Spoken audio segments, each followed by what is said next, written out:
Bismillahirrahmanirrahim. Assalamualaikum warahmatullahi wabarakatuh.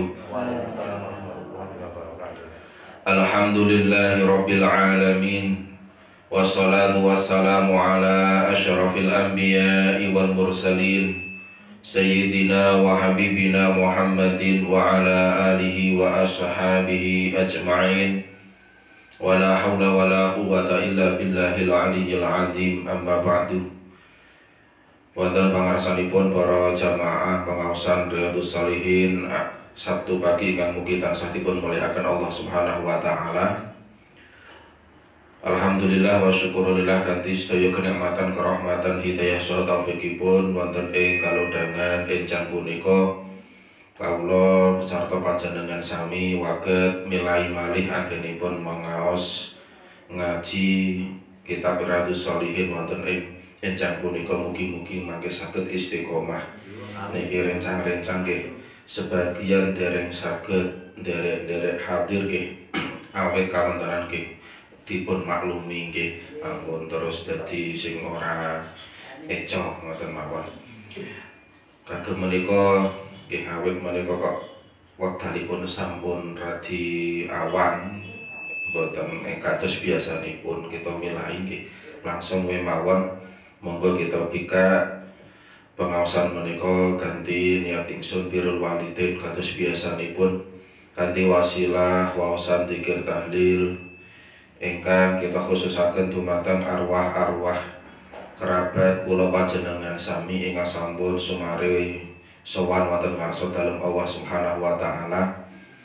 Ala khas panjenenganipun Pak Harun Rasyidi sekalian, ala khas panjenenganipun Bapak Kyai Soleh Miyanto, ala khos panjenenganipun Bapak Syarifuddin ingkang kala winganane kapundhut nggih menika termasuk jamaah pengaosan menika awit gerah sepah nggih dadi mboten sah diarani terus corona napa covid mboten sah tekan semanten wis pokoke pancen tinadiri Gusti Allah nggih pancen sampun sepah. Mugi-mugi pinaringan husnul khotimah. Amin Allahumma amin. Dan ugi titipan saking Mas Lukman kagem almarhum wal maghfurlah Pak D Mat Utawi Ahmad Jazuli menika pernahipun adik saking Pak D Harun Rasyidi ingkang pidalem wonten ing bener menika kala dinten menapa menika kapundhut nggih 5 hari yang lalu kadosipun menika kapundhut wonten ing griya sakit umum Salatiga. Lan ugi nggih kala wau kagem arwah-arwah kerabat kula panjenengan sami mugi-mugi sedaya amal kasahinan tansah dipun tampi wonten ngarsa dalem Allah Subhanahu wa taala. Sedaya kelepatan khilafipun saged pinaringan maghfirah saking Allah taala.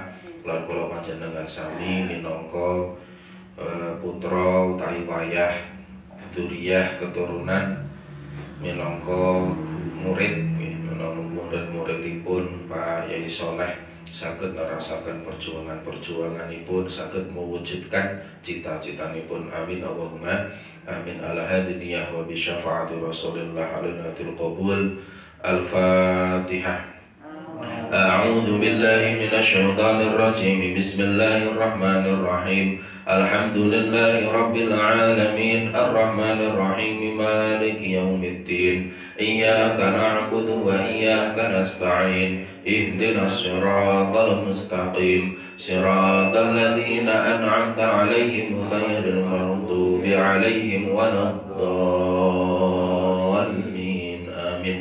Ila hadrati habibina wa syafi'ina Muhammadin sallallahu alaihi wasallam wa ahli baitihi wa azwajihi wa auladihi wa dhurriyyatihi salawatullahi alaihim wa man shalla alaihim ajma'in wa ila arwahi jami' ikhwanihi min al-anbiya wal mursalin wal awliya wa syuhada wa salihin wa sahabati wal qarabat wa tabi'in wa imadul hadithi wal mufassirin wa sadadina sufiyatul muhaqqiqin aina ma kanu wa nusila ruhi Sayyidi Syekh Abdul Qadir Al-Jilani radhiyallahu anhu. Al-Fatihah.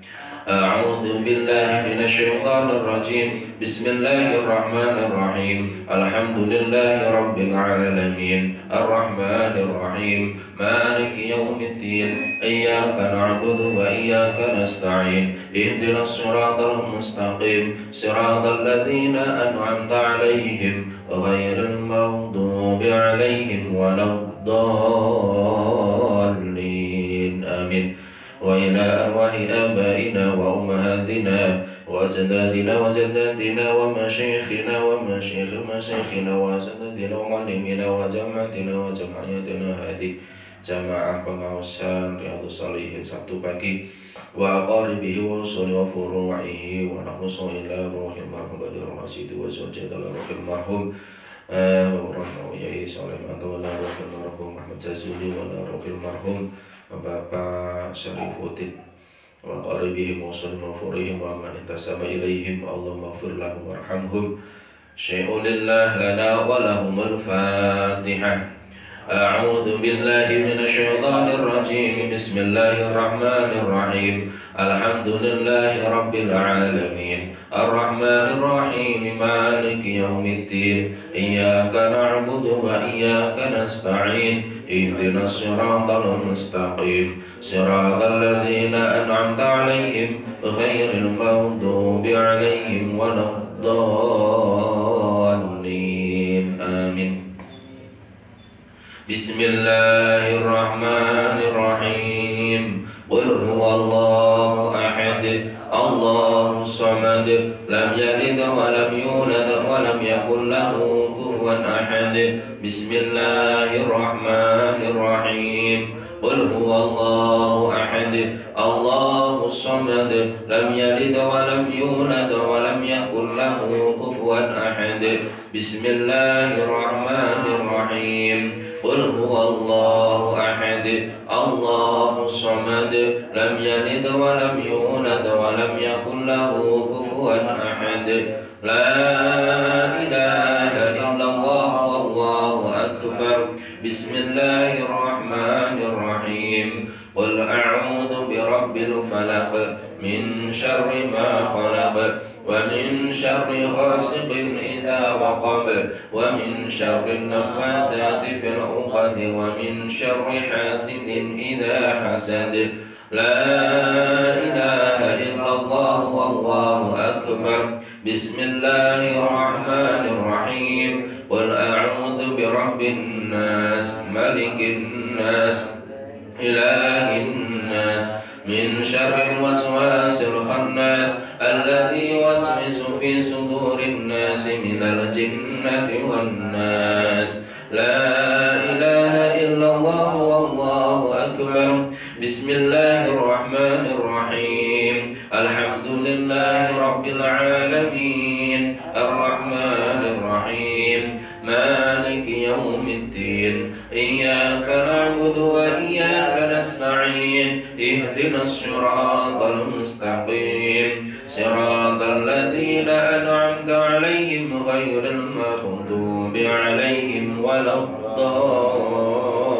الضالين آمين. بسم الله الرحمن الرحيم ألف لام ميم ذلك الكتاب لا ريب فيه هدى للمتقين الذين يؤمنون بالغيب ويقيمون الصلاة ومما رزقناهم ينفقون والذين يؤمنون بما أنزل إليك وما أنزل من قبلك وبالآخرة هم يوقنون أولئك على هدى من ربهم وأولئك هم المفلحون وإلهكم إله واحد لا إله إلا هو الرحمن الرحيم الله لا إله إلا هو الحي القيوم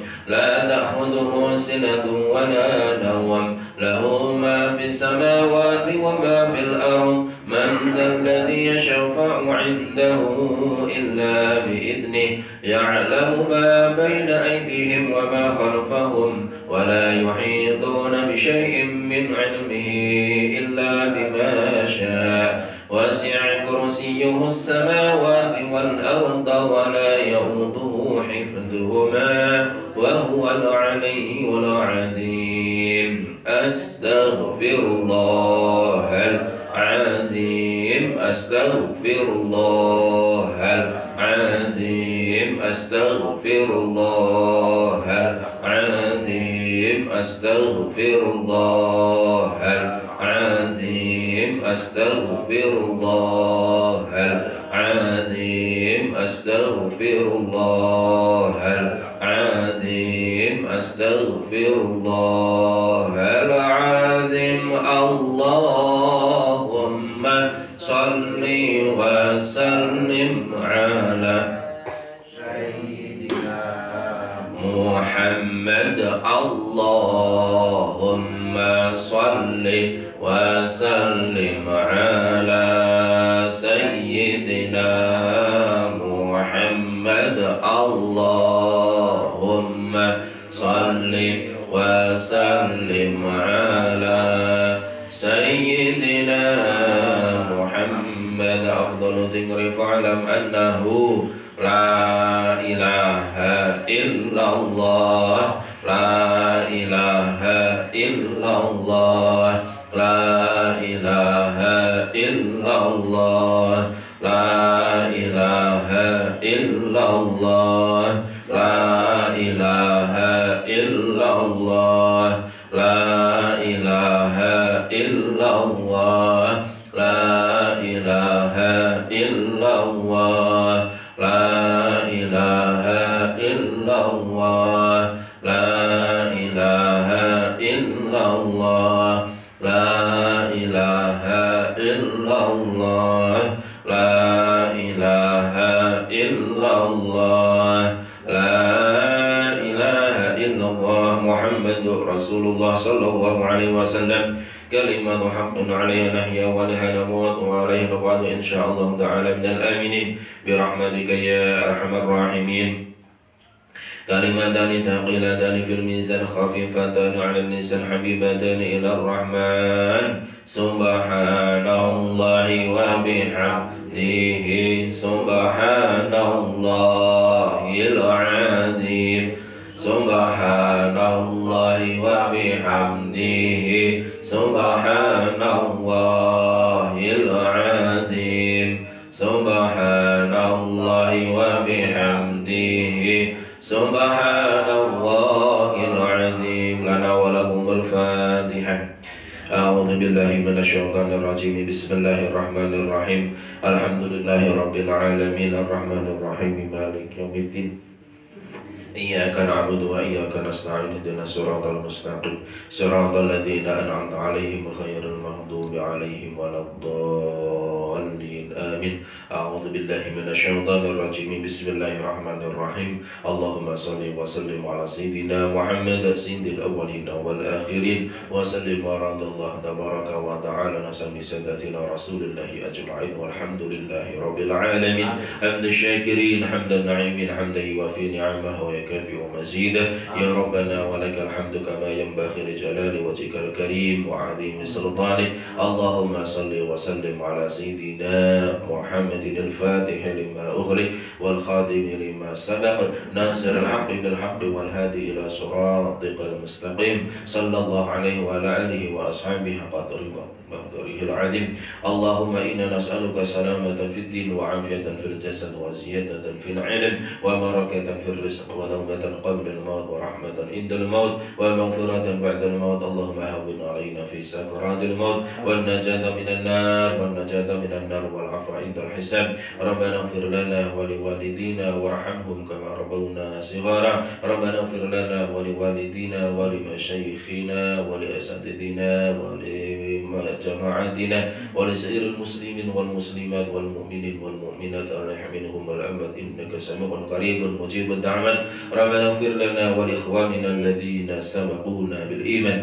ولا تجعل في قلوبنا غلا للذين آمنوا ربنا إنك رؤوف رحيم اللهم تقبل وأوصل وبلغ مثل ثواب ما قرأناه وما هللناه وما صلينا وما استغفرناه وما سبحناه وخير ذلك في هذا المجلس المبارك هدية واصلة ورحمة نازلة إلى حضرة حبيبنا محمد صلى الله عليه وسلم وأهل بيته وأزواجه وأولاده وجميع إخوانه من الأنبياء والمرسلين والأولى والشهداء والصالحين والصحابة والقرابة والتابعين وإلى أرواح آبائنا وأمهاتنا وجدنا وجدتنا ومشايخنا ومشايخ مشايخنا وأساتذتنا جماعتنا جماعتنا ولأصحاب هؤلاء المذكورين ولسائر المسلمين والمسلمات والمؤمنين والمؤمنات منهم والأمات اللهم اغفر لهم وارحمهم وعافهم واعف عنهم واكرم نزلهم ووسع مدخلهم اللهم لا تحرمنا أجرهم اللهم اغسلهم بالماء والثلج والبرد ونقهم من الذنوب والخطايا كما ينقى الثوب الأبيض من الدنس اللهم اجعل قبرهم روضة من رياض الجنان ولا تجعل قبرهم غفرا من غفر النيران اللهم انزل في مقابرهم رحمة والضياء والنور والبهجة والروح والريحان والسرور من يومنا هذا إلى يوم البعث والنصر إنك مالك رب غفور اللهم اجعل القرآن العظيم في مقابرهم نورا وفي القبر مونسا وفي القيامة شافعا وعلى الصراط نورا وللنار سترا وحجابا برحمتك يا أرحم الراحمين ربنا آتنا في الدنيا حسنة وفي الآخرة حسنة وقنا عذاب النار وصلى الله على نبينا محمد وعلى آله وصحبه وبارك وسلم سبحان ربك رب العزة عما يصفون وسلام على المرسلين والحمد لله رب العالمين بسر الفاتحة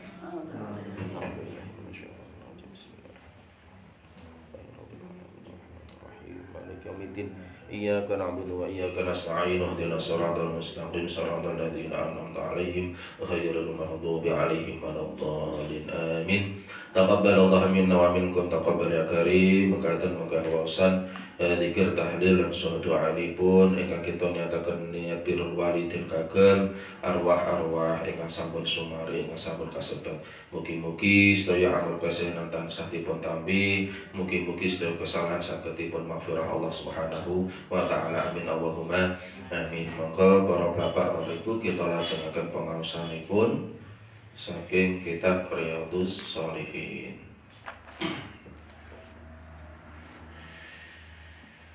Bon ketemu nggih? Nggih. Bismillahirrahmanirrahim.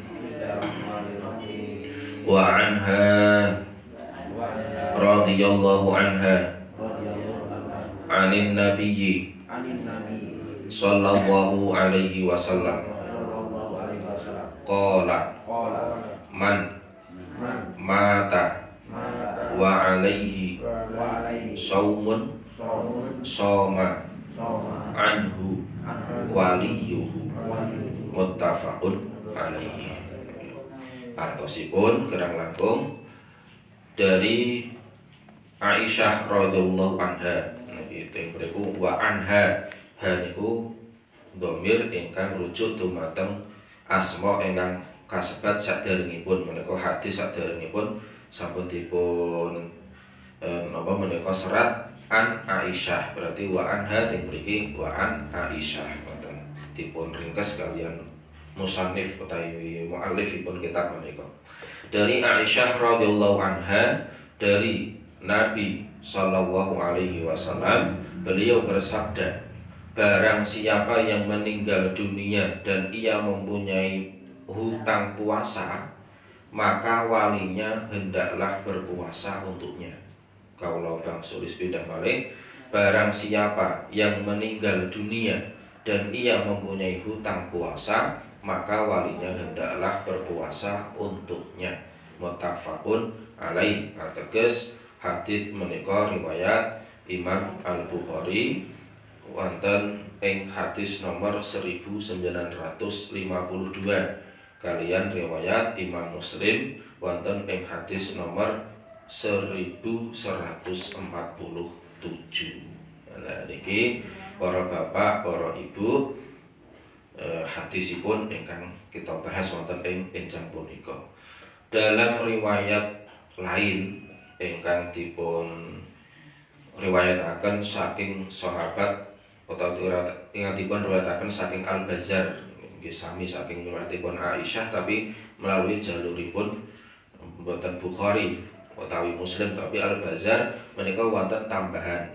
Jadi man mata wa alaihi shaumun, ya kan, insya'a shoma anhu waliyuhu. Tak ada tambahan insya'a. Insya'a itu maksudnya lamun karep. Lamun karep. Jadi wong, ya kan, maksudnya barang siapa yang meninggal dunia dan ia mempunyai hutang puasa, maka apabila berkehendak walinya berpuasa untuknya. Niki. Jadi ada tambahan seperti itu. Kan boten kasrat wonten ing dalem kitab menika. Lah hadis menika para bapak para ibu minangka dalil, nggih. Dalil dipun masyru'aken, masyru' niku dipun syariataken puasa atas wali, puasa kagem tiyang ingkang meninggal.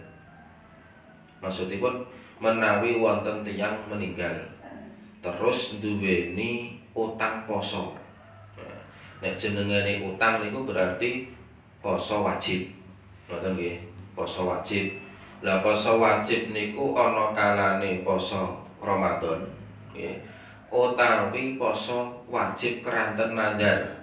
Nah niki masalah nadar nanti kita terangaken. Intinipun janji ingkang dipun gantungaken kalian napa menika suatu perkawis sanes. Nek aku napa menika iso haji tahun iki, kok bar haji tak poso sesasi muput, ternyata ora iso haji wong saiki ditunda haji. Ini misalnya kok ndelalah, misalnya wingi iso kaji tenanan kanthi kanugrahan kok berarti mangke poso napa sesasi niku hukumipun wajib keranten nadar.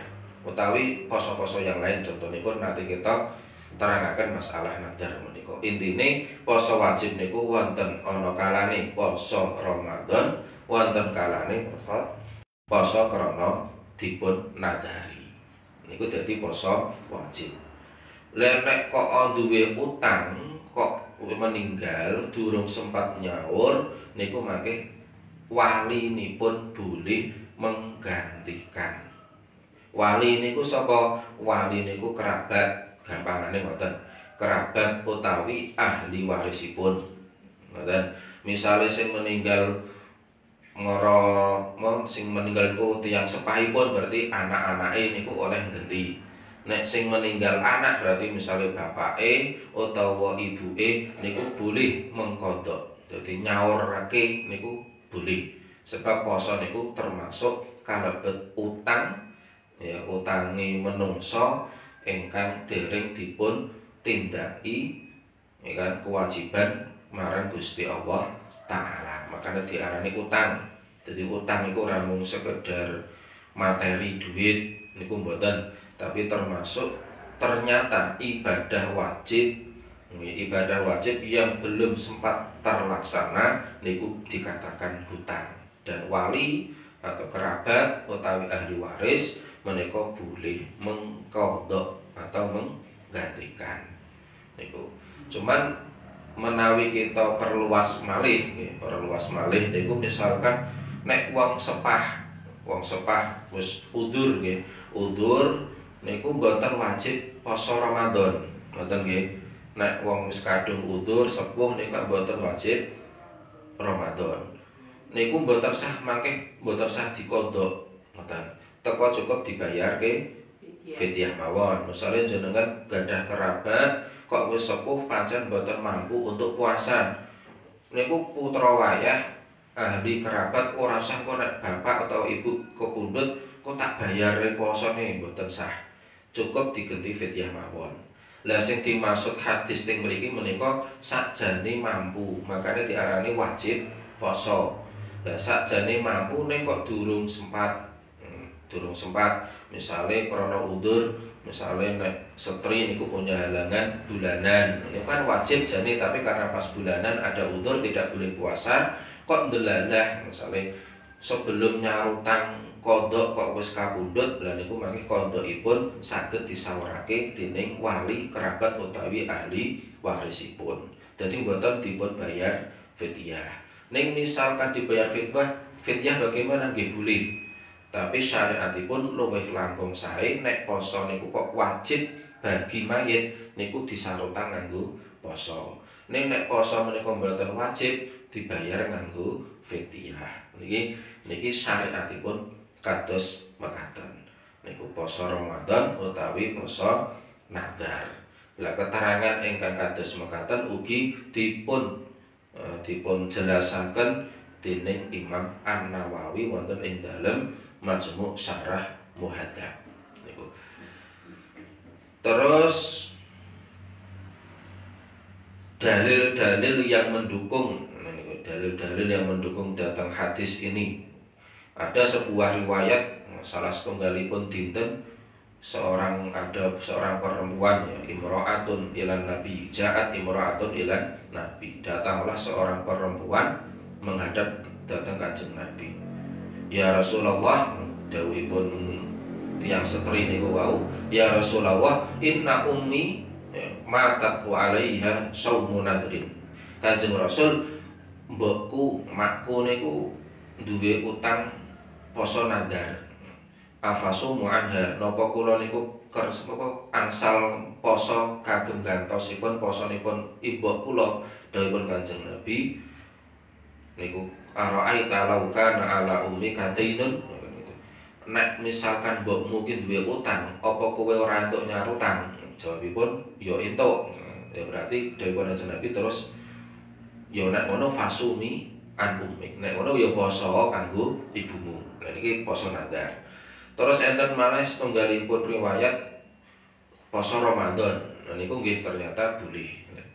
Nah ini nih dalil-dalil yang mendukung banyak sekali. Terus ternyata mboten namung poso. Sing boleh napa menika diganti. Termasuk ibadah-ibadah lain, bahkan ya, misalkan orang duwe utang pun kita beramal soleh kemudian mithil thawab niku ganjaran sepadan atau sepadani ganjaran. Jadi misal itu mithil niku seperti atau berharap semoga orang yang kita kirimi pahala itu mendapat pahala sebagaimana kita mendapatkan. Makanya nek awake dhewe tahlil niku Allahumma baligh wa taqabbal misalnya wa ausil mithla thawabi. Ngoten nggih, mithla thawabi. Sepadane ganjaran. Berarti muga-muga ya awake dhewe entuk ganjaran, tur arwah-arwah ingkang sampun sumari niku ya entuk ganjaran kaya ganjarane ingkang awake dhewe perkoleh. Terus ninggon bab niku nek keterangan-keterangan kitab-kitab ulama niku digawe bab hukum mengirim pahala kepada mayit. Niki jabaran saking hadis mau mengirim. Itu orang, oh ternyata boleh. Boleh. Banyak ulama yang mengatakan boleh, diantaranya adalah sedekah. Jadi misalnya awake dhewe sedekah 1 juta kanggo masjid. Terus karo panitia pembangunan masjid utawa misalnya lebok ke kotak ya diniati iki sedekahe aku ya sedekahe bapakku misalnya. Ngoten niku boleh. Lah mangke awake dhewe entuk ganjaran sedekah, tur bapake awake dhewe sing wis sumare ya entuk ganjaran kaya awake dhewe entuk ganjaran. Iku jenengane ihdaus thawab. Menghadiahkan pahala kepada ruh atau arwah ingkang sampun sumare wonten ngarsa dalem Allah Ta'ala. Niku ada sebuah riwayat nggih nalikane Kanjeng Rasul niku dipun tangkreti dening salah setunggalipun tiyang, ya Rasulullah, inna ummi iftatalat nafsaha wa adunnuha law takamalat tasaddaqat. Kanjeng Rasul, ibuku niku ujug-ujug geblak tiba mati. Ujug-ujug mati. Terus aku kuwi duweni panyono utawa aku ki duweni keyakinan mbokku kuwi nek misalkan urung mati mesti dhek arep sedekah. Wong wingi iki wis kaya ngikrarake nyiapake dhuwit misale arep sedekah. Kanjeng Nabi, mbokku ki ujug-ujug kok mati, tapi aku duweni keyakinan nek ibuku ki kok tasih gesang niku pengen sedekah. Terus napa oleh kan itu fahal laha ajrun intasaddaqtu anha napa mbokku ki entuk ganjaran Kanjeng Rasul nek aku sedekah ngganteni sedekah ibuku. Dawuhipun Kanjeng Nabi, na'am, boleh, ya. Ngoten niki. Terus enten malih hadis saking Ummu Sa'id. Ummu Sa'id utawa Ummu Sa'ad niku meninggal terus putranipun niku jenengane Sa'ad bin Ubadah niku tanglet dhateng Kanjeng Nabi. Ya Rasulullah, fa ayyus shadaqah? Sedekah apa yang lebih baik untuk ibuku? Niku Ummu Sa'ad niku ingkang sampun meninggal tadi ya Rasulullah. Dawuhipun Kanjeng Nabi, alma, banyu. Maksudnya banyu ki piye? Ya banyu sumur. Makanya terus Sa'ad bin Ubadah niku terus farobi ron terus gali napa menika gali sumur, terus sumur niku dipun ikraraken disedekahake atas nama ibune. Nah niku maka hadza li ummi Sa'ad dawuhipun Sa'ad tadi ikilah kanggo ibune Sa'ad.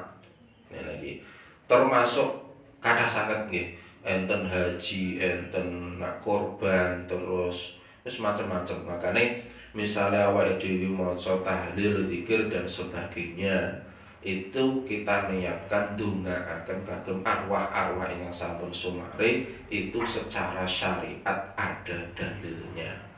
Misalnya jenengan gadah keluarga kok durung korban, jenengan toko korban kanggo atas nama arwah ingkang sampun sumare niku nggih boten napa ning afdole jenengan korban sik. Nek jenengan wis korban kek ngorbanke wong liya. Jenengan wis kaji terus duweni kesempatan haji yang kedua kali, haji yang kedua kali niate ngajekake wong sing ting dalem niku nggih boleh. Dene jenengan wis kaji, mbokne wis sepuh ora sempet mangkat atau tidak memungkinkan berangkat kok awake dhewe duweni kesempatan haji yang dua kali atau tiga kali karena mungkin jadi pegawai, menteri atau DPR atau bahkan itu kan kadang bisa punya kesempatan yang lebih atau dalalah jadi tenaga haji itu kan kadang saben 2 tahun bisa haji terus dan itu yo ojo kanggo awake dhewe tok tapi niati kanggo keluarga sing durung iso haji. Lha niku boleh. Dan amal-amal yang lain pernah kita terangkan secara detailipun kejaba salat wajib. Nah niku ada keterangan kejaba salat wajib. Selain salat wajib itu boleh diganti oleh ahli waris kerabat. Nek salat wajib mayoritas ulama mengatakan tidak boleh. Tapi ada yang mengatakan boleh, namanya Imam Asy-Syighro Malisi dari mazhab Syafi'i niku memperbolehkan tapi diniatkan birrul walidain. Ini pernah kita jelaskan ugi nggih. Tasih wonten wekdal sekedhik kita nglajengaken masalah nika kala wingi ingkang dipun tangletaken wonten ing grup masalah hukum napa menika memotong kuku utawi memotong rambut bagi tiyang ingkang berkorban. Ngeten. Niki berawal saking dawuhipun Kanjeng Nabi. Sebenarnya banyak riwayat. Semuanya bermuara dari Ummu Salamah. Ummu Salamah niku garwanipun Kanjeng Nabi. Jadi Kanjeng Nabi niku dawuhaken masalah Dzulhijjah. Masalah korban khususipun niku beberapa kali. Di antaranya ada riwayat ya, dari Ummu Salamah menjelaskan Nabi niku dawuh idza dakhalat al-asyru nalikane manjing 10 dina bulan Dzulhijjah niku al-asyru niku dipun fahami dening para ulama 10 hari awal bulan Dzulhijjah. Berarti nek wis masuk tanggal 1 bulan Dzulhijjah wa arada ahadukum ayyudhiya dan salah seorang kalian itu berkeinginan untuk berkorban hewan korban pernah kita jelaskan ya mbok wedhus, mbok sapi dan sebagainya. Terus pokoknya niate korban, ngoten. Fala yamassa min sya'rihi wa basarihi syai'an. Maka jangan sekali-kali mengambil atau bahasanya mengambil itu memotong atau mencukur ya kan rambut ataupun kulit atau lulang ya, atau bagian apapun yang ada pada hewan atau bagian apapun. Oke, kita jelaskan. Tidak boleh atau jangan mengambil atau memotong atau mencukur rambut, kulit atau bagian apapun darinya. Nah ini yang sing dadi perbedaan ini darinya. Nya, dengan kan ada domir min syarihi, ini kan domir. Nah ning ilmu nahwu niku jenenge domir. Domir itu kata ganti, nya kembalinya. Domir itu nya itu kembali ke siapa? Ini yang menjadi perbedaan ulama. Makanya ada dua pendapat. Niki kula dereng bahas masalah hukumipun. Sing dilarang potong kuku, sing dilarang cukur rambut ki kembalinya ke orang yang berkorban atau hewan korbannya. Dan ini yang menjadi perbedaan. Pendapat yang pertama mengatakan orang yang berkorban. Berarti nek wong sing kok duweni niat korban mulai tanggal 1 tekan sampai hewan korban ini disembelih, niku tidak diperkenankan memotong kuku, mencukur rambut, termasuk bringos, jenggot, pokoknya yang ada di bagian tubuhnya. Tidak diperkenankan. Kita belum berbicara tentang hukum.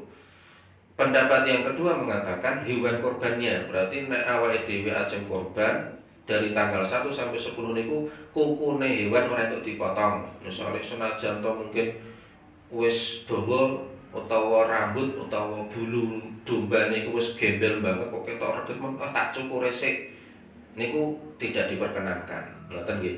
Jadi ada yang mengatakan kembali kepada orang yang berkorban. Pendapat kedua ada yang mengatakan kembali kepada hewan korbannya. Yang ketiga itu baik pengkorban atau hewan korbannya. Berarti dua-duanya, sing korban ya ora entuk potong kuku utawa cukur rambut, hewan korbane ya ora entuk. Lah ora entuk nanti kita bahas lebih detail. Niki ingkang masyhur kados mekaten. Tapi sing masyhur niku dua-duanya niku mau. Jadi sing korban ya ora entuk, sing hewan korbane ya ora entuk dipotong. Karena ada hadis, ada hadis yang menyebutkan bahwasanya dari salah satu fadilah hewan korban itu nanti semuanya akan dikembalikan kepada pihak korban. Jadi nanti sampeyan yaumul qiyamah niku hewan korban itu akan didatangkan menjadi kendaraan bagi pihak pengkorban lengkap bikuruniha wa as'ariha wa aglafiha. Dipun Kanjeng Nabi, kornon itu apa jenengane kae? Sungu, tanduk. Tanduk niku senajan nek awake dhewe korban niku ora mungkin tanduk iku dipangan. Ning sok ben ning yaumul qiyamah tetap dikembalikan utuh sebagaimana hewan korban itu. Maka kenapa sebagian ulama mengatakan nek korban itu kon golek hewan sing ana tanduke. Jadi kon nak semakin baik tanduknya itu semakin baik. Maka kadang nek hewan kok ana tanduke apik iku kadang regane luwih mahal. Meskipun tanduk iku jane ora dipangan kan. Memang ada hadis ini tadi. Wa as'ariha termasuk rambut, bulu, bulune. Wa adlafiha termasuk kukune. Iku sok diwangsolake dadi kendaraan utuh secara lengkap. Makanya kenapa dari tanggal 1 sampai hewan itu disembelih, hewan itu ora entuk diutak-atik. Sing penting sehat, ya kan, tidak cacat. Arep reget ta kaya apa ben, kan gitu. Nek dikumbah kok malah kadang iso brodol. Cara disikat kadang brodol dan sebagainya. Ngoten niku. Nah, terus cuma kadang ngeten. Niki kan larangan ngoten nggih. Larangan ini apakah kemudian bermakna haram atau makruh? Ngoten. Suatu kaidah berlaku nek larangan itu berlaku haram itu apabila larangan itu disertai dengan ancaman. Ngoten nggih. Larangan itu berlaku haram apabila disertai dengan ancaman. Nek larangan itu tidak disertai dengan ancaman, itu berarti tidak berarti haram. Berarti di bawahnya haram apa? Makruh. sakniki digoleki dalil-dalil tentang korban, tentang larangan mencabut atau mengambil kuku, rambut dan sebagainya tadi. Apakah ada diikuti dengan ancaman-ancaman? Tidak. Berarti nek ngono, karena tidak ada korinah. Korinah itu pembanding atau keterangan tambahan yang menyatakan atau menunjukkan bahwa larangan itu adalah memiliki suatu ancaman tertentu, maka larangan di situ tidak disebut larangan yang bermakna haram. Hanya saja menselisihi keutamaan.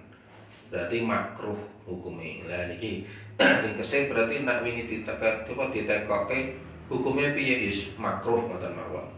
Makruh. Jadi napa malih menawi melihat kondisi bisa jadi malah baiknya dipotong. Misalnya jenengan wis kadung niat ajeng korban kok ndelah kukune dawa. Iki kukune dawa kok ngganggu misalnya kukur-kukur kok malah jadi melicet utawa ireng kukune, wah kok ora nyaman lah pokoknya nek duwe kuku dawa. Padahal wis kadung niat korban, wis kadung urunan utawa ndokok sapi utawa wedhus ning panitia kok durung sempat potong kuku. Padahal iki kok kuku dawa ora nyaman, ya maka baiknya dipotong mawon mboten napa karena ada nilai kenyamanan yang lain atau ada nilai kemaslahatan dan kemanfaatan lain. Napa malih menawi kita kaitaken kalian nek wudu. Nek wudu niku nek kukune dawa kok ora telaten niku bahayane malah makin mboten sah wudunipun. Sebab bagian bawah kuku niku termasuk anggota yang harus terkena air ketika wudu ataupun mandi besar. Makanya ya karena ada kemaslahatan atau kemanfaatan lain menika berarti ya dipotong mawon. Tapi nek mboten enten kemanfaatan atau kemaslahatan lain, karena kita yakin nek wudu iki mesti tetap teles, ya ora usah dipotong, itu lebih baik. Tapi kalau ada kemanfaatan lain, ya lebih baik dipotong. Atau misalkan hewan korban itu pengen dikirim ke daerah lain yang sekiranya butuh perjalanan lumayan jauh, iki nek hewan korbane reget kotor gopak, cara sapi gopak teletong tok, cara wedhus yo gopak napa menika kadang ireng indel wedhus do nemplek sing basah, saya tak dusane sik wae ben ketok resik mungkin arep dikirimke kanggo anak-anak yatim di sana misalkan, atau orang-orang miskin di pelosok. Lah saken usum niku pengiriman hewan korban ke pelosok-pelosok niku lampun usum. Iki nak dikirim ke dalam keadaan yang kotor sekali itu kan nanti kadang ya tidak ada unsur dakwahnya atau tidak menampakkan keindahan Islamnya dan sebagainya. Terus produksi didusi sik terus isik dengan konsekuensi nek didusi mesti ana rambut sing potong kan ngoten. Cara disikati sapi disikati mesti ana rambut atau bulu sapi sing potong ya ora apa-apa karena ada kemanfaatan dan kemaslahatan yang lain. Tapi nek misalnya awake dhewe korban ning desane dhewe apa terus sapine ya wis ning desane awake dhewe garek apa nyangking ning tempat panitia ya wis ben sak rupa-rupane mboten napa. Jadi kondisional mawon, ngoten nggih. Jadi kondisional mawon, tapi secara normatif hukumipun makruh potong kuku, potong rambut baik pihak pengkorban maupun hewan korbannya pada tanggal 1 Dzulhijjah sampai hewan korban itu disembelih. Jadi perkembangan fikihnya tidak sampai tanggal 10 tapi sampai hewan korban itu disembelih, karena penyembelihan hewan korban itu memang afdolnya tanggal 10 karena menyegerakan ibadah itu kalau disegerakan lebih baik. Tapi ada pelonggaran dalam fikih niku sampai tanggal 11, 12, 13 Dzulhijjah jenengane hari tasyrik. Jadi misalnya nyembelih hari kedua tanggal 11 atau tanggal 12 atau tanggal 13 juga boleh, tapi afdolnya tanggal 10. Makanya kenapa umumnya kita memahami itu 10 hari bulan Dzulhijjah awal-awal niku, tapi ternyata sampai hewan korban disembelih niki hukumipun dados kesimpulanipun menapa menika makruh. Ngoten nggih. Meskipun di grup kemarin sudah terjawab secara ringkas dari Pak Yusuf dan yang lainnya, keterangan ingkang langkung lengkap kados mekaten. Niki pengaosan wonten enjang punika sampun jam 6 langkung sekedhik. Nggih, mugi-mugi nggih mau senajan mulaine wis telat ya ora apa-apa, pancen kahanan iki perdana setelah libur PPKM. Ngoten nggih. Niki mungkin sing tasih wedi mangkat ya ora apa-apa.